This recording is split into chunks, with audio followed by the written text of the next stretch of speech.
Hello and welcome back to Europa Universalis 4. I am Lord Forwind, here with a updated guide for how to play Poland.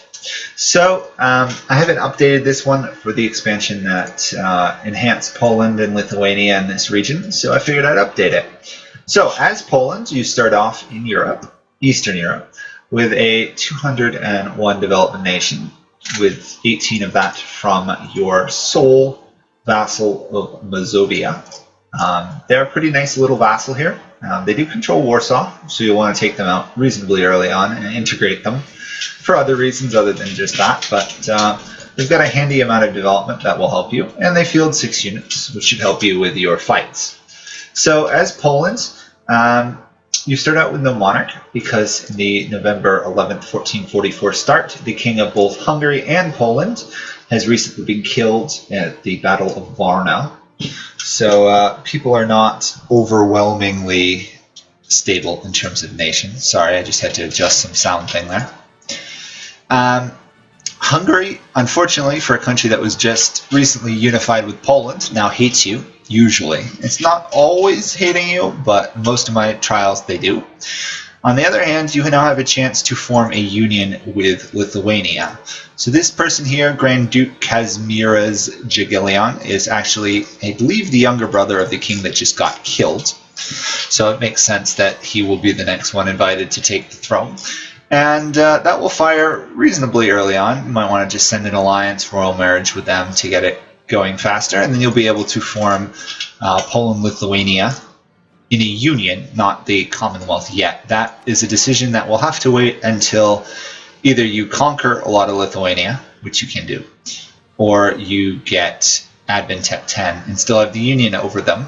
This is probably one of the easiest unions in the game to have and maintain. Since Lithuania is a historical friend, they'll almost never be advocating for liberty or anything, so you can keep them as your vassal. You improve relations with them once in a while, but you'll get them and all their like 24 troops or so. They have a very large army. It's actually larger than yours.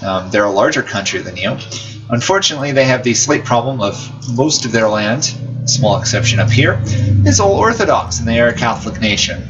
Luckily, Lithuania does get +3 tolerance of heretics, but that is only a band-aid on a major problem because the religious unity is almost balancing out the tolerance in every province. So, things to realize, Lithuania is not the most stable nation, but early on they are an immense powerhouse for your goals. So next thing is, and this is a strategy I don't technically do usually, but can be done. It works particularly well in this circumstance. I re-rolled till I got it, where Austria has in fact rivaled Bohemia.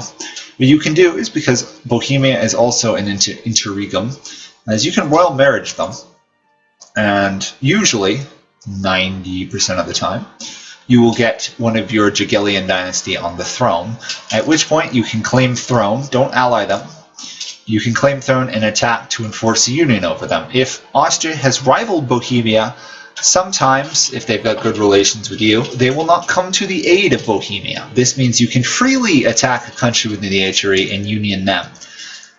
You have to wait, of course, till you get Kazimieras on your throne, and you have the union with Lithuania, but at which point you have more than enough troops with your own and Lithuania's combined to easily beat Bohemia and any of their small allies. At which point, if you do that, you got to wait a while to rebuild and reduce aggressive expansion. If you don't do that, which most people don't, just putting it here because some people do it. The other places to look for allies is up here in Brandenburg, which you usually get a good alliance with them. That's sole reason to prevent them from needing the Prussia regions and forming Prussia. You wait until the Teutonic Order has an event which causes Danzig to revolt as part of them, usually these 2 provinces. You'll get a series of events where you can be called to aid them. It is worth aiding them. Teutons will attack them, which means none of the Teutons' allies will be called in to defend the Teutonic Order. And at the end of the war, if you wish to, you can take this lovely decision called the Prussian Confederation, which is what Danzig will be. And you will get a union over them. actually, it's not a decision. It's you can take this mission after you get them on your side, and they will join you. And actually, I think you take it after you get them on your side, before you get them on your side. But essentially, you'll pick up a vassal that'll own 1 or 2 provinces. Now, if you aid them in their order as the Teutonic Order, and you do really well, you want to 100% occupy them. In my experience, you don't want to request any of the land for yourself, so this means no claims, no setting as important provinces. If you don't, Danzig will take about half or more of the Teutonic Order and will net you significantly more provinces than you would get if you take land. If you take land, they'll usually only take their 2 starting provinces, but if you don't take land, they might take Marienburg, Kulm, and Osterode here, making them significantly larger. It does make them harder to control because they will be rebellious, because they will be a republic, I believe. But it's free land, free development, so you want it if possible. So those are your 2 initial expansion routes. At some point, there will be an event called Romans Invasion down here on Moldavia, and the prince called Roman will invade, and he will ask for your support. You have an option of don't support him, send money, or send troops. In my experience, sending troops gives you the better chance of getting him on your side. If he succeeds, he will automatically join your country as a march, and so this will be a march territory. Of course, the thing of being in a march is you will not be able to annex them. On the other hand, they also will develop the land. Now, if they do join, there's a wonderful little interaction that most people don't know about, which is called seize land. You can seize land from any vassal or march. It will annoy them, but if you do it to Moldavia, or Moldava, however you say it, you can seize Besabaria here, which is worth doing, because if you take this, then you can start fabricating claims on the Crimea and Theodoro and expand this way. Other options for expansion that have worked in the past for me is you can set some of Muscovy's lands. Muscovy is never going to ally you, and they're not going to like you. If you go into your diplomatic feedback and you set some of their provinces as crucial provinces of interest, same with the Crimea, and once you get Lithuania, there's a chance, small, but there's a pretty good chance Lithuania will fabricate a claim on those lands, and then you can attack and take that land. It's risky to attack Muscovy early on, but it's also risky to attack Bohemia early on. It's up to you, but if you can break Muscovy early on as Poland, Lithuania, there's no one over here that will challenge you. You can easily sweep across Russia and form a massive Poland, Lithuania over here. Remember, take the land yourself, that way you can fabricate your own claims, stuff like that. Another route for expansion, and this is one that was mentioned on my previous video, so thank you to the person who did so. If you've got the ages, there is a wonderful little expansion tool called Transfer Subject. Once you get 800 Splendor, you'll probably want to, the only way you're going to get that is if you get a province up to 30 development, probably your capital of Krakow, or Warsaw if you take time. Warsaw, I'll go into that later. But essentially allows you to take a subject at half treaty cost. The biggest subject in range that you can really take, I mean, if you attack Bohemia, you could take Silesia, etc., etc. If you attack Muscovy, you could steal some of theirs. But the big goal for using that in Europe right now is to go after Norway and then usually Sweden. In my experience, Sweden is too large to take in a single war, but you can definitely take Norway. If you can take Sweden, take Sweden. If you can't, take Norway. It will involve a war with Denmark, who usually allies Muscovy, so it's kind of a, I don't know, a 1/4 chance that you could actually attack and beat Denmark early on. You have about 10 years of strength before the power of the Commonwealth, Poland, Lithuania, before the Commonwealth starts to fade. This is due to a couple internal issues in Poland, which I can now cover. So because you start out with no king, and you'll get the union with Lithuania, if you take the union with Lithuania, you will have an event fire that will switch your government from a feudal monarchy, which is now, there we go, feudal nobility, to a elected monarchy under the Seljuk. And probably said that wrong, my apologies. That will mean you always have an heir, which is a nice feature of a government. But your heir can be influenced, of course, by other countries who can seek to put their heir on the throne. You can pay 10 prestige to boost the strength of your Polish heir by 5 points, and whoever has the highest influence in the country at the time of your ruler's death, they will take over. Usually, in my experience, the local heirs, which it starts off as the Jagiellonian dynasty and then will change throughout the centuries, they tend to have the highest stats, usually, as a rule of thumb. They don't always. So if you can, it's worth keeping them in power as long as possible.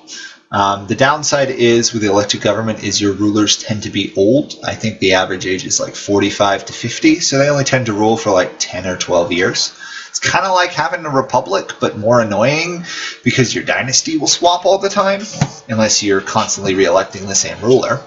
On the other hand, that does allow you, once you have your same dynasty on the throne, to, like you could do for Bohemia, claim throne, invade, and union them. It's tricky to do, but if you do it, you can pick up quite a few unions in the area so long as you're all right with your dynasty swapping around, decreasing legitimacy in general, having that whole fun of letting other foreigners run your country.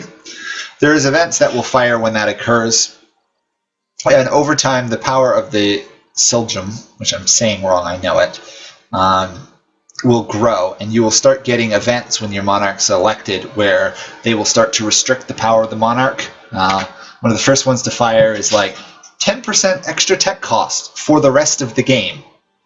That one you can refuse, but eventually an event will pass called the Nieszawa privileges, which will increase reducing inflation cost, reducing war exhaustion, and it's expensive, and over time it will get worse, and upon every monarch you'll get more events that you'll have to pay costs to go around. Essentially, it's kind of like a parliament. It's probably one of the early sort of parliaments in Europe, other than the English. And that sticks around. I don't know the exact date when it fires the events to get rid of the elected monarchy, but it's in the age of absolutism, I believe. So 1650, 1700. At which point you'll get a series of events and then probably civil wars where you can eliminate the elected monarchy and take over as an absolute monarch. When that comes, you probably want to do it because you'll have like 3 to 5 negative penalties on your country, which will just absolutely cripple your country military, financial-wise. It's really not fun. Without it, Poland would be really strong, but with it, Poland is significantly weaker. So other issues to watch out for as Poland. Good southern part of your country is Orthodox. Luckily, there is a new easy way to get around it. You can go to View Edicts, Pass Enforce Religious Unity, and you can actually convert these things at a reasonable pace. And for some reason, and I don't understand the missionary costs all the time, they are relatively cheap to do, and you can actually afford to do it. The danger is if you don't, or if you do, some of these provinces start out rebellious, and once you start converting, they're only going to get more. You have the choice of giving it to the clergy, which will reduce the unrest somewhat, or you can increase the autonomy, lose some money, but then they won't revolt. I advise you try and convert this area as soon as possible. While Poland does have as the finisher for their idea groups, they do have +3 tolerance of heretics, and because you're Poland and if you're going to go after Russia, you're going to be expanding to Orthodox regions, it's worth going humanist because unlike pretty much every other country that goes humanist, you can actually hit +2 tolerance, which means they're fully accepted and you don't have any religious unity penalties, because +3 will get you to 1, and then if there's the Declaration of Indulgence and the other stuff, you can tolerate them. Some people say don't go humanist. It's really up to you. Humanist is pretty strong, as is. It's weaker than it was before, but it's still pretty good. And that is the finisher for the Polish idea tree. The other stuff in the Polish idea tree is initially rather terrible. You've got cheaper cavalry, which is okay. Max promoted cultures is nice, but it's nothing amazing. If you take humanist, though, you're going to end up with tons of accepted cultures, which is a pretty good reason to do so. But both of those are rather indifferent. Cavalry cheaper is nice, but it would be better if it was cavalry combat or something else early on. Next one, will help with some of your economy because Poland does not start out particularly rich. You'll have plus 10 production efficiency, the full wark system, which is nice. You'll also have this one called the Nihil Novi, which is nice. This gives a monthly war exhaustion tick down. This kind of counteracts the Nieszawa privileges, which make it hard to reduce war exhaustion. This will automatically keep it down to some degree, so it kind of balances a little bit. Your next one is when Poland starts becoming strong. Poland is probably one of the stronger military countries in the game, given time. And this is important, because this is going to be your second idea tree, so you won't get to it till you at least hit Admin Tech 7, if not for a while longer, because you're Eastern, so you're not going to get institutions easily unless you develop them. So you'll be behind in tech for a good portion of the game, we'll put it that way. So the next one gives you plus 25% manpower, which is really good, but it gives you also 10 infantry combat, making this one of the stronger singular ideas in the game. And next you have the reason everyone plays Poland. You have winged hussars. This is one of the strongest military ideas in the game. So you get two of the strongest in a row as Poland. You get plus 33% combat ability. While this doesn't entirely make cavalry better than infantry late game, it certainly means Poland should have much more cavalry in their armies. It also increases the cavalry-infantry ratio, which is nice, so you can actually support more cavalry. If you get this rather early on, before infantry comes to its full strength, you can easily devastate armies with cavalry. As it is, it's worth investing into cavalry, and it's even worth taking a couple more cavalry bonus ideas because there's an achievement. Don't exactly remember what it was. It was been a long time for me. I think it's plus 55% or something cavalry combat ability, which, considering you're at 33, is reasonably easy to reach. You can in fact boost that even higher by supporting the Cossacks, who give cavalry combat ability. The next one for Poland, cheaper regimental costs, not that useful, but it helps when raising large armies. Then you get the standard plus 5 discipline of most great nations, which is useful. But you also get plus 15% of morale of armies. This is equivalent almost to, it's 5% less, but it's almost equivalent to the French and Prussian ideas. And it definitely makes Poland one of the strongest ones. It's kind of a shame it comes so late in the Polish idea tree, when morale is starting to be eclipsed by discipline, but by no means does it make the morale less useful. Morale is useful all game. It's just more useful at the beginning as discipline gets stronger, and then we already had the finisher of plus 3 tolerance of heretics. Now, I'll make one other quick note here. If you look at the stats of Kazimir Jagiellon, he only has a 1 in military skill, which means you're probably going to start falling behind in military tech early on unless you focus military power. I don't recommend you focus military power. Early on, you kind of want more admin and diplomatic. But if you don't start with your first idea group as a military one, you should be able to keep up in military tech, in my experience. You can, of course, do that, but if you do, you have to focus military ideas, otherwise you'll fall way behind.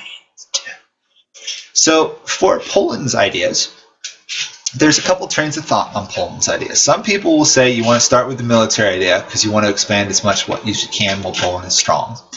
Other people will say you kind of want to be diplomatic because you can have lots of allies and vassals, reasonably easy as Poland, which will cost you diplomatic points if you don't do either diplomatic ideas or influence ideas. And then there's the other people who say you either want to go really religious, so you can do crusades against Orthodox and Sunni, which you border, or go humanist, so you're really tolerant of other religions. In my experience, and this is now my personal opinion, I either would start defensive ideas to get that morale and make you strong early game so that you can get to the late game and become a monster in terms of military strength. Or you go humanist, not only for the tolerance, but also, and this is the weird thing about Poland, is they're really unstable. That despite being mostly Polish culture group, because of your elected government and your, in general, estates, you're going to have a lot of rebellions. This might be the most rebellious country in the game. in terms of starting area. You're going to have several revolts when monarchs are elected. There's always the chance of pretender rebels upon an election. The +2 negative unrest from humanist ideas comes in really handy there. Mana everything else. Separatism is nice. Pretty much most of the humanist ideas are solid as well.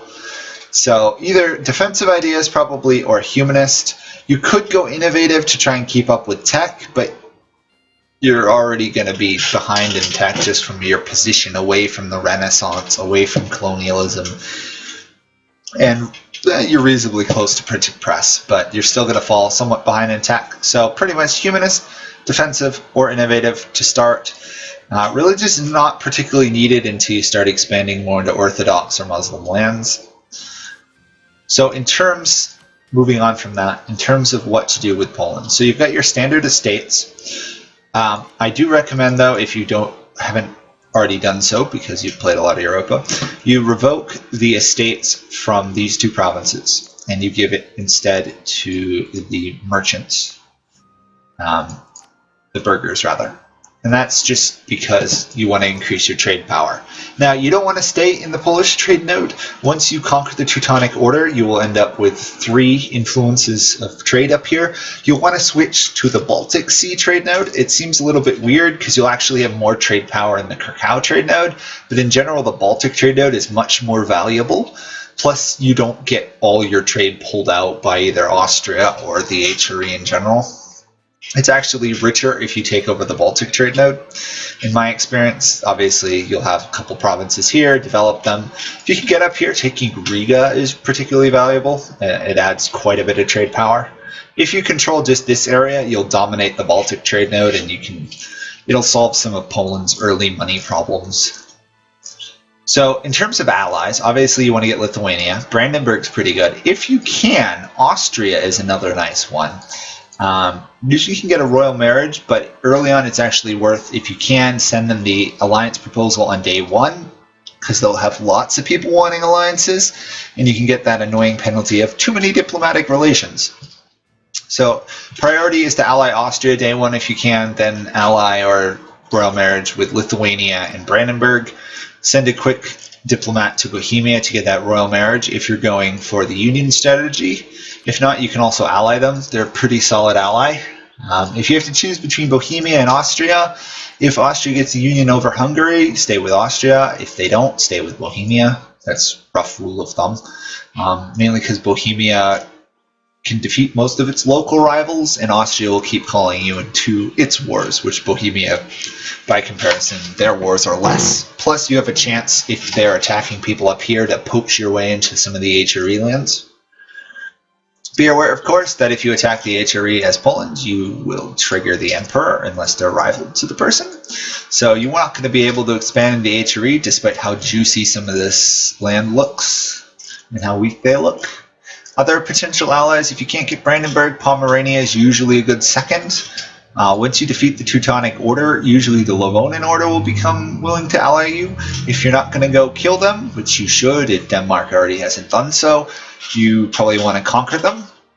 Once Muscovy beats Novgorod in their initial war, because they almost always will, usually Novgorod will go looking for allies. If you ally them, this will usually trigger Denmark to ally Muscovy, but it will allow the survival of Novgorod, depending on how much land Muscovy took in the First War, can prevent the emergence of Russia, which is always worth it. Plus, if you then help Novgorod in their war versus Muscovy, you could have a pretty strong ally take over this area while you focus down here. In my experience, beating the Ottomans early on as Poland is almost impossible. On your own. You can do it, and I've seen some really good Europa players do it. But speaking to the average Europa player, who probably doesn't have over 1,500 or so hours, which is about an intermediate player, you're not going to succeed. The only way you will succeed, in my experience, is if you're allied to Austria, they union Hungary, you get enough favors to call them into a war with the Ottomans, and the Ottomans must either be in a war against Venice and all their allies in this area, or be beating or have just beaten the Mamelukes and have run out of manpower. If they have done so, and you can call in Austria-Hungary, you have Poland, Lithuania, you have Danzig, you have Moldavia, you can beat the Ottomans because you'll outnumber them like 2-1 or so. You still got to be careful because the Ottomans can get a golden age early on, which makes their troops really hard to kill. Plus, they start with +5 discipline, which you don't, which means you either need a really good morale advisor or you need a discipline advisor yourself just to counter their initial starting strength. If you can beat the Ottomans, usually early on you will get a crusade called against them by whoever's the papal controller, which will give you a huge bonus towards crusades. It'll give you morale, money, etc. You can also, if you save money, you can also become Defender of the Faith, stack that 5 morale bonus as well. And you can beat the Ottomans. If you do beat the Ottomans, you really want to take this province, Silestri. You want to take, I have no idea how to say that, Kalise. And you want to take Constantinople, and if you can, Edirne. Reasons for that is, first off, this will be about 80 development by the time the Ottomans get through with it. Well, more like 50, 60 rather. But you also divide the Ottomans in half, which means the Ottomans have a potential to fall to rebels over here. If you do that, don't give the Ottomans military access, and sometimes you'll see Bulgaria or even Byzantium or Greece pop up again, which makes them a lot easier to beat. Of course, once you beat the Ottomans, you got to be aware the Ottomans are still a powerhouse. Same thing with the Russians. So don't lose that Austrian or Bohemian alliance that you used to win the wars. And that's it. Once you can form the Commonwealth, be aware that once you form the Commonwealth, you will be weaker than before you form the Commonwealth, because you won't be able to support all of Lithuania's troops, plus you'll be missing the Lithuanian manpower pool, but you'll have a much larger unified country. As I said, economy is an issue for Poland. You end up having, once you conquer the Teutonic Order, you end up having quite a few forts. You might want to disband 1 or 2 forts, depending on how things go, just so that you can save money. Particularly right here, Osterode and Plock both have them. Once you annex Mazovia and conquer the Teutonic Order, you'll have 2 forts next to each other, which is virtually useless. So get rid of one of them, keep the other. I got rid of Osterode because there's also a fort in Konsberg, and you'll still defend that area reasonably well. Now, in terms of Polish missions, so you have one for the Prussian Confederation. You get that, you'll get claims up here. Once you complete, you have a mission to take over the rest of Prussia. You can subjugate the Teutons, make them your vassal, like has happened historically, or you can wipe them out. Honestly, I recommend wiping them out to get a hold of those trade provinces for the Baltic trade node. But once you defeat the Knights, you get a mission called the Teutons Pacified for 20 years. You will get a claim on all the Ottoman provinces in Europe, pretty much. And you also get the discipline to equal the Ottomans in combat. This is why you don't attack the Ottomans early on, until you get this. And then if you get a discipline advisor, you can actually have better discipline than the Ottomans, which is awesome. Once you kick out the Ottomans, you get a mission here. Other things to look at, you also have a mission to break Russia up, which will help a little bit. You'll get some manpower. But here's what really matters, is this reincorporate Mazovia. So once you take over or annex your vassal here, which you can do in 10 years roughly, you will get unrest legitimacy, which will help pacify any rebels you have. But it will also trigger an event called, or a decision called Move Capital Warsaw. You can move your capital Warsaw, you'll get 3 development, you'll get a 10% cheaper development efficiency in Warsaw, and it will become your new capital. So if you're going to do that, I recommend you try and get Krakow to development 30 first. That way you will develop the Renaissance rather than trying to develop it in Warsaw as well. Before you switch to Warsaw, it is worth checking out how much it is to develop it and maybe throwing a couple developments in it, because once you get the +3 development automatically in Warsaw, this price will go up to like 56 or so you could lose monarch points that way. Plus, if that's all the 3 you need to get it to 30, you'll be better off. And then, of course, you'll have the development efficiency. You can, of course, take an edict to get even greater development efficiency.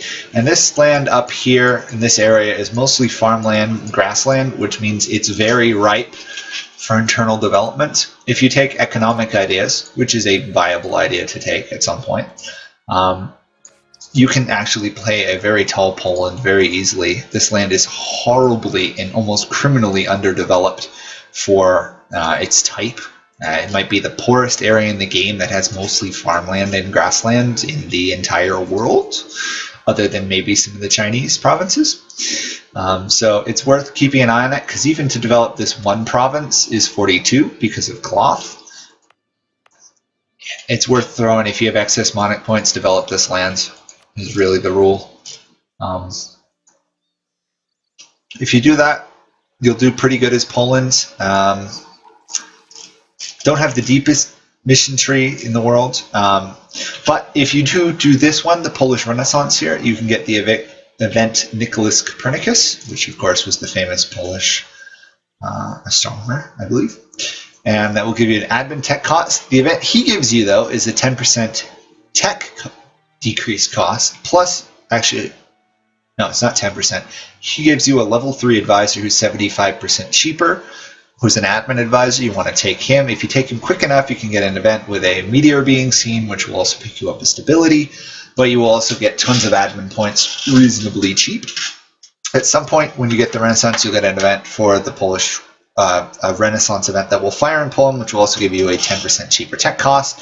Stack that with the admin, stack that with Nicholas Copernicus's additional admin points you're going to get there, and you can easily keep up in tech, at least for the Renaissance with the rest of Europe. You'll fall behind for colonialism.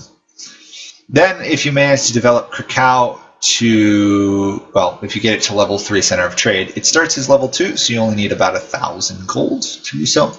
You can get this one, expand Kazimierz, and it will give you a level 3 Jewish advisor, who's also 75% cheaper for you to employ. So between Copernicus and this guy, Moses Isserles, you can have really good admin advisors for quite some time. Plus, it will get a 15% production efficiency in Krakow.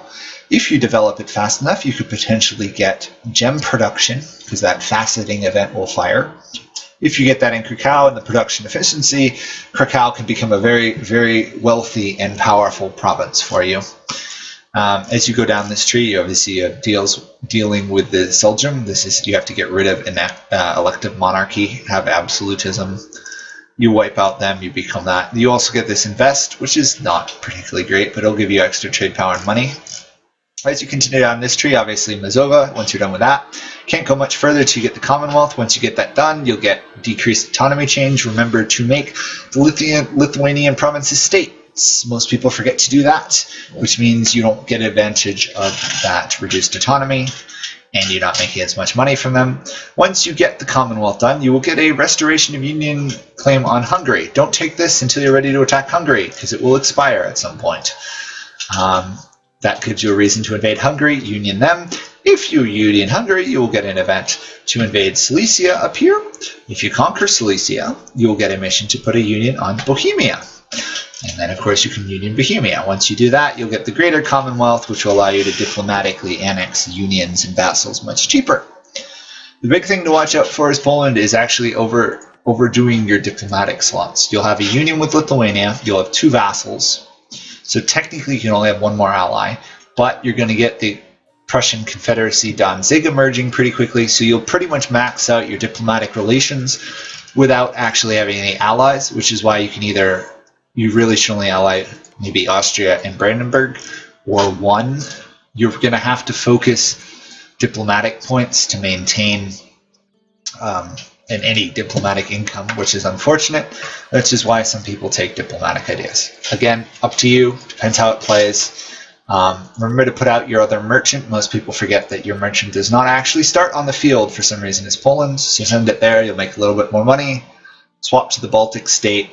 The achievement for Poland is Poland can into space, get to 32 admin, diplo, and military tech, which is reasonably easy to do.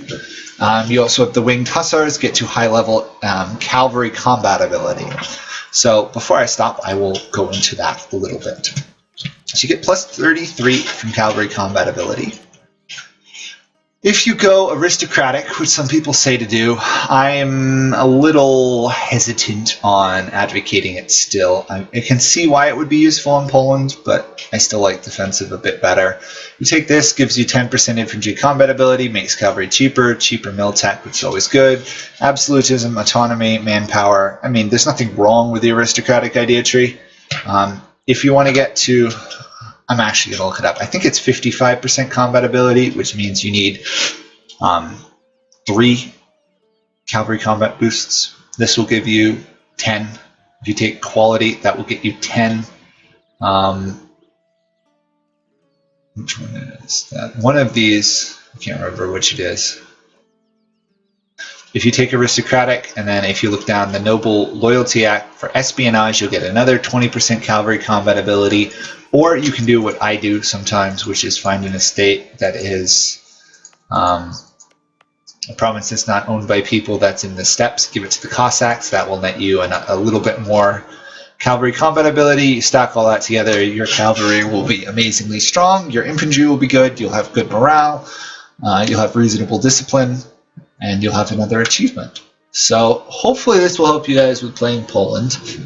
If you have any other stuff, of course you can go look at my old Poland guide, which is out of date now, but explains some of the concepts as well there.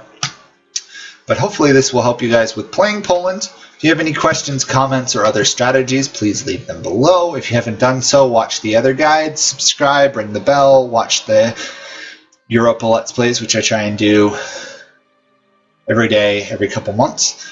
And feel free to ask questions or for other countries for guides. Thanks for watching. Bye for now. Good luck.